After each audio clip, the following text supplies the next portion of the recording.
So we're just gonna resume over here, and had to stop it because a commercial came up. So here we go. He tells us a different story. If the fallen angels procreated with human women, the offspring would not be 100% male. Genetics dictates a roughly 50-50 split. There were male giants, and there were female giants. The Bible focuses on the men because the men were the kings and the generals. But what happened to the sisters of Goliath? What happened to the daughters of the Watchers? This is where the history of the Amazon warriors begins. It begins with a rogue bloodline. We know from the book of Enoch that the male Nephilim were consumed by uncontrollable rage and lust. They were cannibals. They devoured all the produce of the land, and then they turned on the people.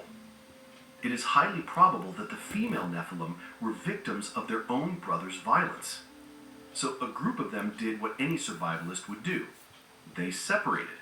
They broke away from the chaotic tribes of the male giants. They formed a pact. To survive the brutality of the male Nephilim, they had to become something deadlier. They established a society where the male gender was completely... That's also why men are not supposed to abuse women, and people are not supposed to abuse children and mistreat children. It's demonic. It's evil. excluded from power. They became the daughters of the Gibborim. This is not just speculation. Greek mythology inadvertently confirms this. The Greeks explicitly called the Amazons the daughters of Ares. Who is Ares? In mythology, he is the god of war. He is the personification of bloodlust and violence. But we know that mythology is just history twisted by time. The gods of Greece were simply the fallen angels and their offspring. If we look at the book of Enoch, we find a specific watcher named Azazel.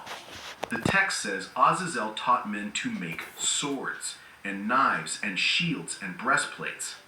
Azazel is the architect of human warfare. It is very likely that the figure the Greeks called Ares was actually the fallen angel Azazel, or one of his direct descendants. So when the ancients called them daughters of Ares, they were telling us a literal genetic truth. These women were carrying the specific genetic markers of the fallen angel who invented war. Fighting was not just their culture, it was in their blood. It was their inheritance. But a tribe of only women faces a biological problem. How did they continue the bloodline? The answer reveals the true horror of the Amazon civilization. It destroys the romantic idea of the Wonder Woman. Their reproduction method was cold, calculated, and demonic. Watch this. Ancient historians like Strabo described their breeding rituals. Once a year, the Amazons would meet with a native... And this is what I was saying earlier in my first or second video earlier today. ...neighboring tribe of men, often called the Gargareans. They would engage in intercourse for the sole purpose of pregnancy. There was no marriage. There was no family. There was only biological utility. Once the deed was done, the men were sent away. When the babies were born, the true nightmare began. Check this out. If the child was a girl, she was kept. She was raised on mare's milk. She was trained to use the bow and the spear before she could speak. She was welcomed into the sisterhood. But if the child was a boy, some records say the boys were killed instantly. Others say they were crippled, their arms or legs broken so they could never fight, and then sent back to their fathers as slaves. This was not just cruelty. This was eugenics. This was a selective breeding program. By culling the males and keeping only the strongest females, they were trying to distill the Nephilim gene. They were trying to purify their bloodline. They wanted the strength of the Watchers without the presence of the Adamite male. This is the ultimate rebellion. God created the family structure in the Garden of Eden: a father, a mother, and children.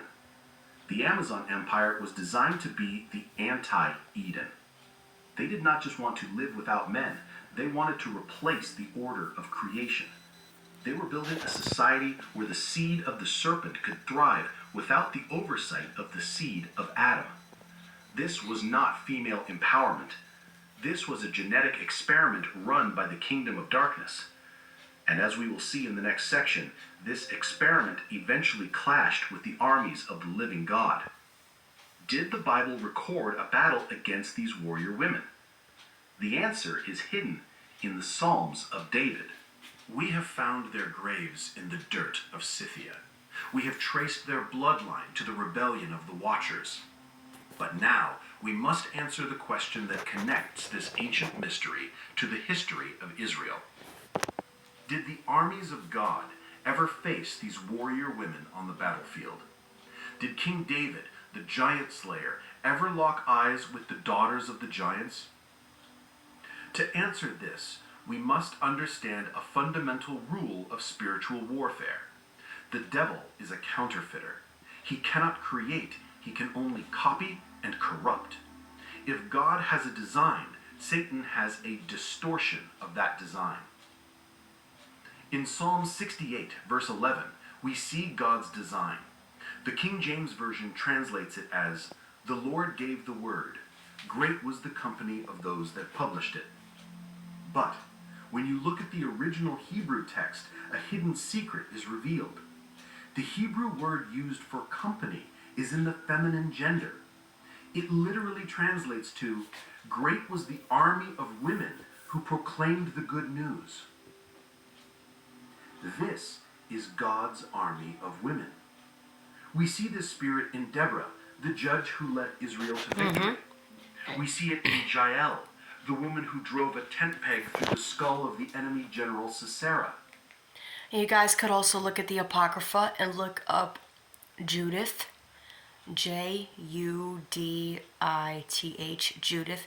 She was also another woman of God. She was Hebraic, she was Jewish as well. And what was really funny about that is that she used her beauty to protect her people. And so she cut the guy's head off, the general, the captain of that army that was trying to attack ancient Israel in ancient times. But I'm going to do a video of that for another day, and we're going to continue on with this. I don't want to move out of where I am right now because I've got to stay focused. These were women of power, but they operated under the authority of God. They fought to protect the nation and the family. Now, look at the counterfeit. Satan looked at God's army of women and created his own twisted version. He created the Amazon. Instead of proclaiming the good news, they proclaimed death. Instead of saving the family, they destroyed it. The Bible records the existence of this counterfeit army in the writings of the prophet Jeremiah. That's what's going on today. We need to look closely at Jeremiah chapter 50, verse 42. The prophet is describing a terrifying enemy force coming from the north. Remember, the Amazon homeland of Scythia is directly north of Israel. Listen to the specific profile Jeremiah gives us.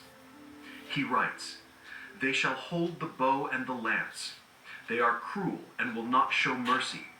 Their voice shall roar like the sea, and they shall ride upon horses." Every single detail in this verse matches the forensic profile of the Amazon warriors. First, the weapons. Jeremiah specifies the bow and the lance. As we discussed, the Amazon culture was defined by archery.